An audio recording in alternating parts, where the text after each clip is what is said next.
Good day everyone. Hindi na pala day night na pala. So, ipiplex ko lang pala sa inyo yung nabili ko sa online sa TikTok na luggage or maleta. 24 inches na siya.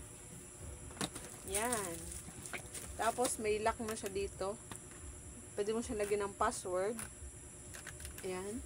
Tapos may handle na siya dito sa gilid. At may handle dito sa ibabaw. Tapos, yung hawakan niya dito, ayan. 360 pa yung kanyang gulong. Ayan. Ayan, 360 pa. Tapos, kung magsiset ka ng password, maglalagay naman sila dito ng guidelines kung paano gawin yung password na to. So, susundan nyo lang.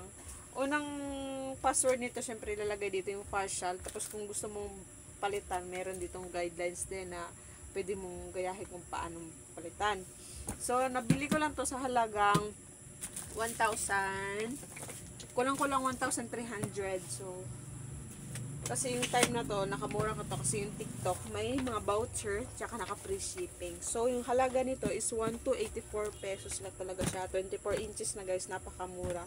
Kasi kung bibili mo to dito sa mga mall, siguro sa 3,000 na to.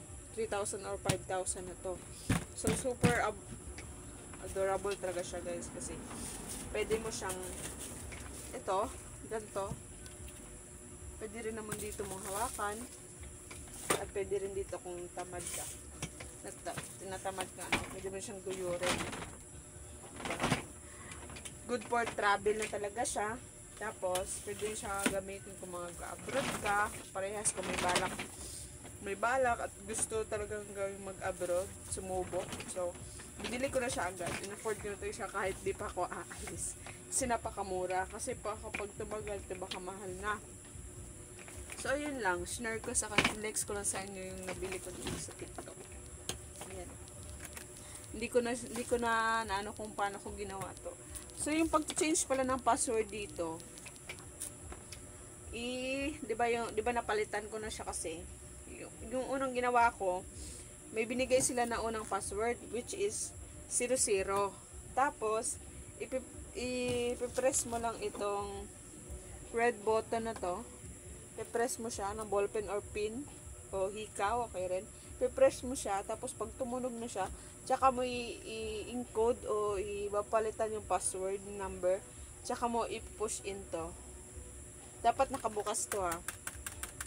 Nakabukas dapat to. I-push into. Tapos pag na okay na, di nakalak na siya ulit, ipo-push in mo to. Pagkatapos success na yun, tapos move out mo na to. Pagkatapos nito, pag okay na, naset mo na yung password, syempre, hindi siya mag-open kung mali yung naka-encode ditong number. Pero kung yung password na pinalit mo yung ilalagay, magbubukas siya.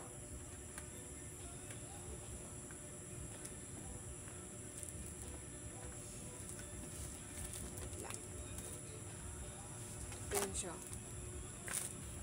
Idla kaya magbukas eh. Yan siya.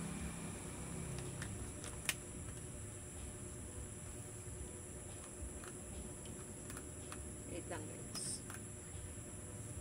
Ayan. Ayan. Bumukas na. Diba? Napakadali lang. So, ganun lang siya magpalit.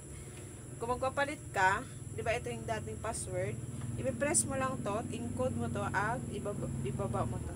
Yun lang. Bye-bye. So, may mga sticker pa pala tong kasama. Reflex ko sa inyo. Wait lang. Yung reseller nito, may kasamang sticker siyang binigay sa akin pa freebies. So, ilalagay ko siya dito sa harap. Dito. Ito yun siya. So, yun guys. Bye-bye.